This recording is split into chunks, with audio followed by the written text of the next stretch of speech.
Muito bom dia, espero que tenham passado uma excelente semana, com muita paz, muita harmonia, muito amor e principalmente muita saúde. Cá estamos para mais uma leitura do Evangelho, então vamos relaxando o nosso corpo, deixando os outros pensamentos de lado por alguns instantes, pedindo a presença de nossos guias, mentores, guardiões e da espiritualidade superior de luz que possa nos acompanhar, para que tenhamos um melhor aproveitamento de mais este estudo. Que assim seja, graças a Deus. Então, dando continuidade, agora entramos no capítulo 19. A fé transporta montanhas. O poder da fé. A fé religiosa, condição da fé condição da fé inabalável, parábola da figueira que secou, instrução dos espíritos. A fé, mãe da esperança e da caridade. A fé humana e a fé divina. O poder da fé. Quando ele veio ao encontro do povo, um homem se lhe aproximou e, lançando-se de joelhos a seus pés, disse: Senhor, tem piedade do meu filho, que é lunático e sofre muito, pois cai muitas vezes no fogo e muitas vezes na água. Apresentei-o aos teus discípulos, mas eles não o puderam curar. Jesus respondeu dizendo: Ó raça incrédula e depravada, até quando estarei convosco? Até quando vos sofrerei? Trazei-me aqui esse menino. E tendo Jesus ameaçado o demônio, este saiu do menino, que no mesmo instante ficou são. Os discípulos vieram então ter com Jesus em particular e lhe perguntaram: Por que não pudemos nós outros expulsar esse demônio? Respondeu-lhe Jesus: Por causa da vossa incredulidade. Pois em verdade vos digo, se tivesseis a fé do tamanho de um grão de mostarda, direis a esta montanha: transporta-te daí para ali, e ela se transportaria, e nada vos seria impossível. Mateus capítulo 17, versículos 14 a 20. No sentido próprio, é certo que a confiança nas suas próprias forças torna o homem capaz de executar coisas materiais, que não consegue fazer quem duvida de si. Aqui, porém, unicamente no sentido moral se devem entender essas palavras. As montanhas que a fé desloca são as dificuldades, as resistências, a má vontade, em suma, com que se depara da parte dos homens, ainda quando se trata das melhores coisas. Os preconceitos da rotina, o interesse material, o egoísmo, a cegueira do fanatismo e as paixões orgulhosas são outras tantas montanhas que barram o caminho a quem trabalha pelo progresso da humanidade. A fé robusta dá a perseverança, a energia e os recursos que fazem se vençam os obstáculos, assim nas pequenas coisas que nas grandes coisas.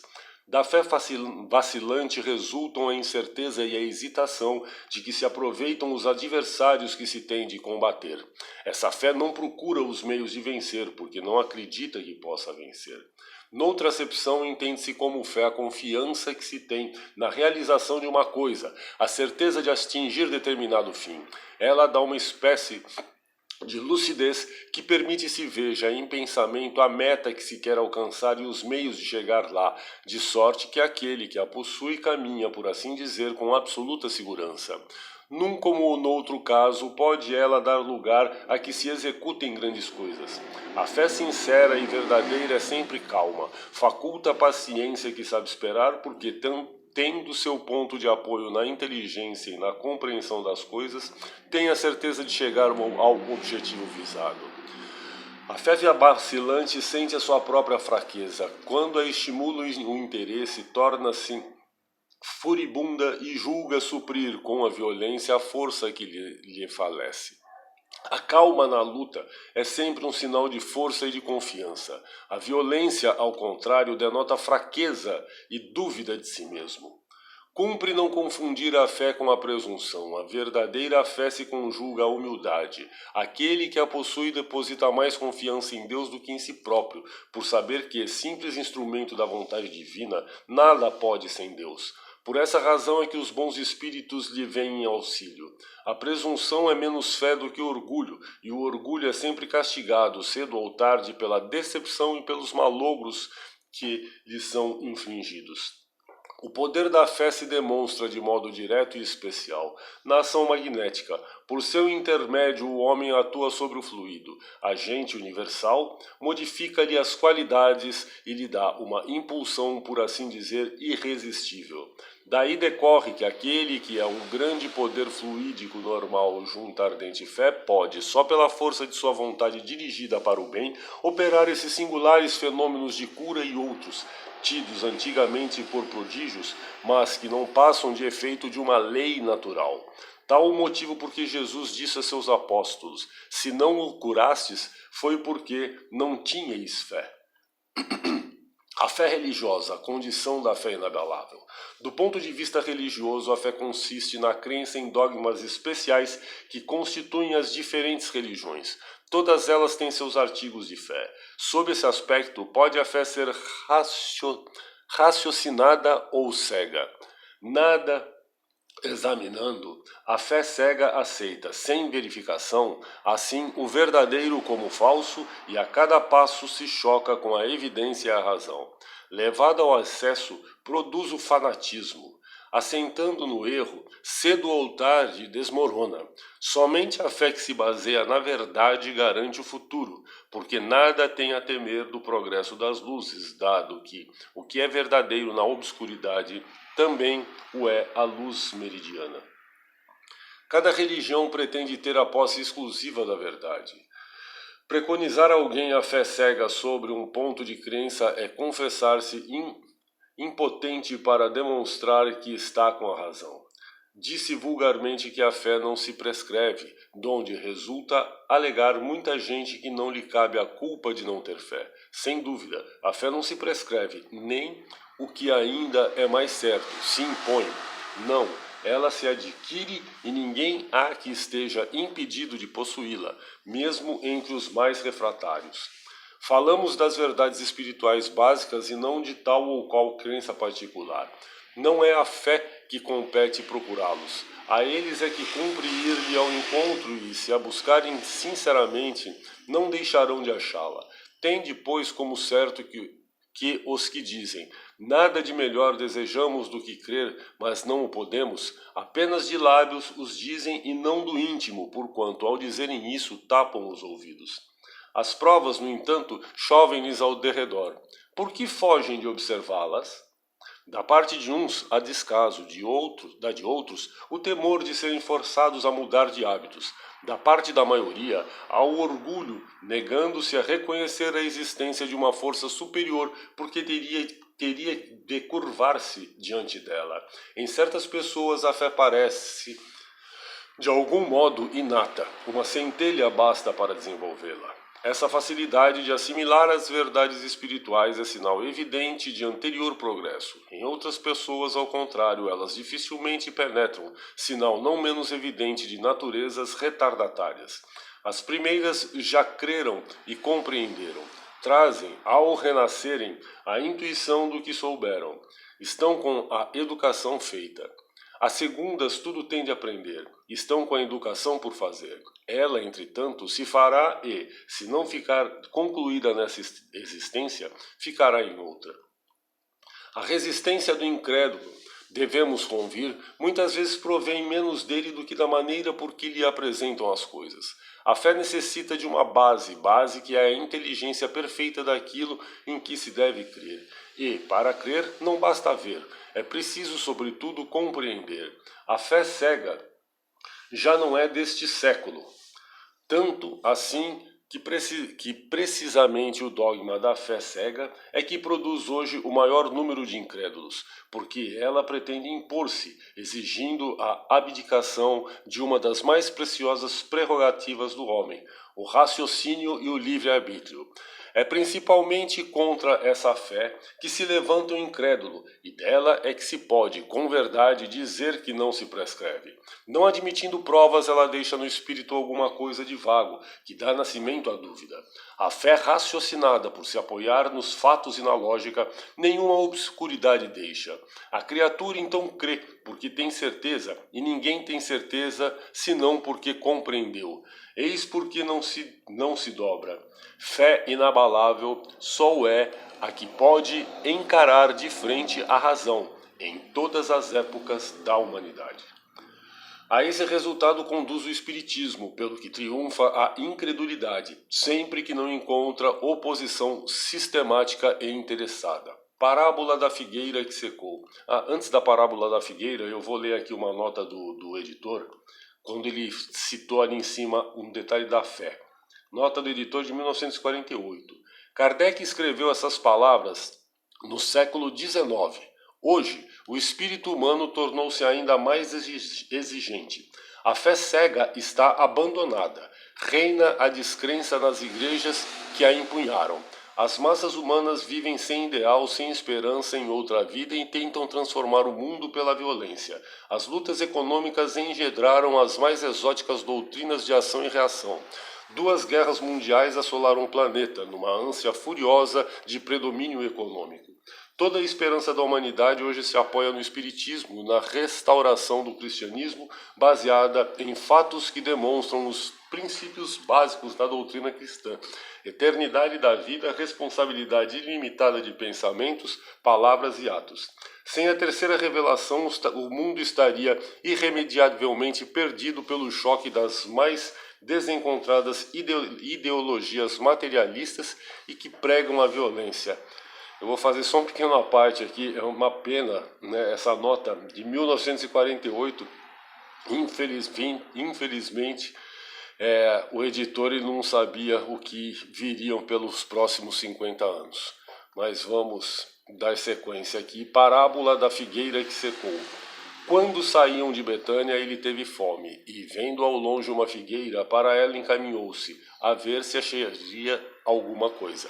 Tendo-se, porém, aproximado, só achou folhas, visto não ser tempo de figos. Então disse Jesus à figueira: que ninguém coma de ti fruto algum, o que seus discípulos ouviram. No dia seguinte, ao passaram pela figueira, viram que secara até a raiz. Pedro, lembrando-se do que dissera de Jesus, disse: Mestre, olha como secou a figueira que tu amaldiçoaste. Jesus, tomando a palavra, lhes disse: Tende fé em Deus. Digo-vos em verdade que aquele que disser a esta montanha: tira-te daí e lança-te ao mar, mas sem hesitar no seu coração, crente, ao contrário, firmemente de que tudo o que houver dito acontecerá, que verá com efeito, acontece. Marcos capítulo 11, versículos 12 a 14 e 20 a 23.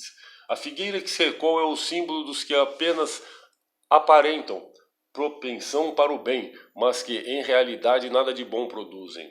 Dos oradores que mais brilho têm do que solidez, cujas palavras trazem superficial verniz, de sorte que agradam aos ouvidos, sem que, entretanto, revelem, quando perscrutadas, algo de substancial para os corações. É de perguntar-se que proveito tiraram delas os que as escutaram. Simboliza também todos aqueles que, tendo meios de ser úteis, não o são. Todas as utopias, todos os sistemas ocos, todas as doutrinas carentes de base sólida. O que as mais das vezes falta é a verdadeira fé, a fé produtiva, a fé que abala as fibras do coração, a fé, numa palavra, que transporta montanhas. São árvores cobertas de folhas, porém baldas de frutos. Por isso é que Jesus as condena à esterilidade, porquanto o dia virá em que se acharão secas até a raiz. Quer dizer que todos os sistemas, todas as doutrinas que nenhum bem para a humanidade houverem produzido, cairão reduzidas a nada. Que todos os homens deliberadamente inúteis por não terem posto em ação os recursos que traziam consigo, serão tratados como a figueira que secou. Os médios são os intérpretes dos espíritos, suprem nestes últimos a falta de órgãos materiais pelos quais transmitam suas instruções. Daí vêm a serem dotados de faculdades para esse efeito. Nos tempos atuais de renovação social, cabe-lhes uma missão especialíssima. São árvores destinadas a fornecer alimento espiritual a seus irmãos. Multiplicam-se em número para que abunde o alimento, há-os por toda a parte, em todos os países, em todas as classes da sociedade, entre os ricos e os pobres, entre os grandes e os pequenos, a fim de que em nenhum ponto faltem e a fim de ficar demonstrado aos homens que todos são chamados. Se, porém, Eles desviam do objetivo providencial a preciosa faculdade que lhes foi concedida, se a empregam em coisas fúteis ou prejudiciais, se a põem a serviço dos interesses mundanos, se em vez de frutos sazonados dão mau frutos, se recusam a utilizá-la em benefício dos outros, se nenhum proveito tiram dela para si mesmos, melhorando-se, são quais a figueira estéril. Deus lhes retirará um dom que se tornou inútil neles. A semente que não sabem fazer que frutifique e consentirá que se tornem presas dos espíritos maus. Instruções dos espíritos. A fé, mãe da esperança e da caridade. Para ser proveitosa, a fé tem que ser ativa, não deve entorpecer-se. Mãe de todas as virtudes que conduzem a Deus, cumpre-lhe velar atentamente pelo desenvolvimento dos filhos que gerou. A esperança e a caridade são corolários da fé e formam com esta uma trindade inseparável. Não é a fé que faculta a esperança na realização das promessas do Senhor? Se não tiverdes fé, que esperareis? Não é a fé que dá o amor? Se não tendes fé, qual será o vosso reconhecimento e, portanto, o vosso amor? Inspiração divina, a fé desperta todos os instintos nobres que encaminham o homem para o bem. É a base da regeneração. Preciso é, pois, que essa base seja forte e durável, porquanto se a mais ligeira dúvida a abalar, que será do edifício que sobre ela construirdes? Levantai, consequentemente, esse edifício sobre alicerces inamovíveis. Seja mais forte a vossa fé do que os sofismas e as zombarias dos incrédulos, visto que a fé que não afronta o ridículo dos homens não é fé verdadeira. A fé sincera é empolgante e contagiosa, comunica-se aos que não na tinham ou mesmo não desejariam tê-la. Encontra palavras persuasivas que vão à alma, ao passo que a fé aparente usa de palavras sonoras que deixam frio e indiferente quem as escuta. Pregai pelo exemplo da vossa fé para a incutirdes nos homens. Pregai pelo exemplo das vossas obras para lhes demonstrardes o mecanismo da fé. Pregai pela vossa esperança firme para lhes dardes a ver a confiança que fortifica e põe a criatura em condições de enfrentar todas as vicissitudes da vida. Tende, pois, a fé com o que ela contém de belo e de bom, com a sua pureza, com a sua racionalidade. Não admitais a fé sem comprovação, cega a filha da cegueira. Amai a Deus, mas sabendo por que o amais. Crede nas suas promessas, mas sabendo por que acreditais nelas. Segui os nossos conselhos, mas compenetrados do fim que vos apontamos e dos meios que vos trazemos para o atingirdes. Crede e esperai sem desfalecimento. Os milagres são obras da fé. José, Espírito Protetor, Bordeaux, 1862. A fé humana e a fé divina. No homem, a fé é o sentimento inato de seus destinos futuros. É a consciência que ele tem das faculdades imensas depositadas em germe no seu íntimo, a princípio em estado latente, e que lhe cumpre fazer que desabrochem e cresçam pela ação da sua vontade. Até o presente, a fé não foi compreendida senão pelo lado religioso, porque o Cristo a exalçou como poderosa alavanca e porque o tem considerado apenas como chefe de uma religião. Entretanto, o Cristo, que operou milagres materiais, mostrou, por esses milagres mesmo, o que pode o homem quando tem fé, isto é, a vontade de querer e a certeza de que essa vontade pode obter satisfação. Também os apóstolos não operaram milagres, seguindo-lhe o exemplo? Ora, que eram esses milagres senão efeitos naturais cujas causas os homens de então desconheciam, mas que hoje, em grande parte, se explicam e que, pelo estudo do espiritismo e do magnetismo, se tornarão completamente compreensíveis? A fé é humana ou divina, conforme o homem aplica suas faculdades à satisfação das necessidades terrenas ou das suas aspirações celestiais e futuras. O homem de gênio que se lança à realização de algum grande empreendimento triunfa, se tem fé, porque sente em si que pode e há de chegar ao fim Colimado, certeza que lhe faculta imensa força. O homem de bem que, crente em seu futuro celeste, deseja encher de belas e nobres ações a sua existência, aure na sua fé, na certeza da felicidade que o espera, a força necessária, e ainda aí se operam milagres de caridade, de devotamento e de abnegação. Enfim, com a fé não há maus pendores que se não chegue a vencer. O magnetismo é uma das maiores provas do poder da fé posta em ação. É pela fé que ele cura e produz esses fenômenos singulares, qualificados outrora de milagres. Repito, a fé é humana e divina. Se todos os encarnados se achassem bem persuadidos da força que em si trazem e se quisessem pôr a vontade a serviço dessa força, seriam capazes de realizar o a que, até hoje, eles chamaram prodígios e que, no entanto, não passa de um desenvolvimento das faculdades humanas. Um espírito protetor, Paris, 1863. Agradecemos mais uma vez a oportunidade de leitura do Evangelho, onde podemos aprender, e se colocarmos esse aprendizado em prática, quem sabe evoluímos mais um pouco.